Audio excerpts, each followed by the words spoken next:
नमस्कार मंडळी, स्वागत आहे तुमचं आमच्या चॅनलमध्ये।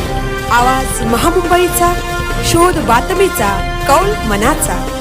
चला तर मग आमचे चॅनल लाईक करा, शेअर करा आणि सबस्क्राइब करा। धन्यवाद। दिबा पाटील यांचे नाव नवी मुंबई आंतरराष्ट्रीय विमानतळाला लागल्याशिवाय स्वस्त बसणार नाही। आगरी सेना रायगड जिल्हा प्रमुख श्री सचिन मते यांनी दिला इशारा। लोकनेते दिबा पाटील स्मृती दिन संपन्न। रश्मिका पोपेटा यांच्या आमरण उपोषणाला आगरी सेनेचा पाठिंबा।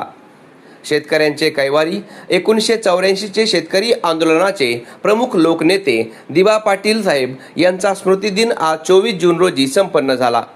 रायगड जिल्हा आगरी सेनेच्या वतीने लोकनेते दिबा पाटील साहेबांचे नाव विमानतळाला द्यावे यासाठी रश्मिका पोपेटा ताईंनी केलेल्या आंदोलनाला आगरी सेनेच्या वतीने जाहीर पाठिंबा देण्यात आला।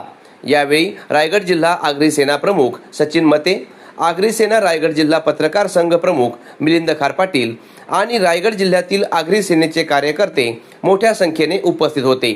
आता माघार नाही आणि शांत व स्वस्थ बसायचे नाही।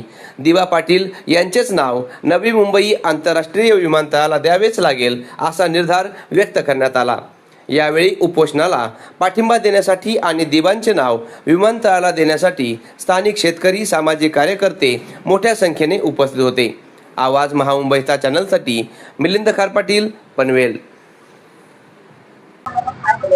नमस्कार, सचिन मते, आगरी सेना रायगड जिल्हा प्रमुख। आज आपल्या इथे रश्मिका पोपेटा मॅडमनी जे आंदोलन केलंय त्याला आगरी सेना रायगड जिल्हा यांच्या वतीने मी पूर्ण रायगड जिल्ह्याच्या वतीने मी समर्थन देतो आणि आपल्या विमानतळाला माननीय दिबा पाटील साहेबांचं नाव लागलंच पाहिजे। हे पूर्ण महाराष्ट्र आगरी सेनेचं पूर्ण याला समर्थन आहे। त्यांच्या वतीने मी आज समर्थन देत आहे। धन्यवाद।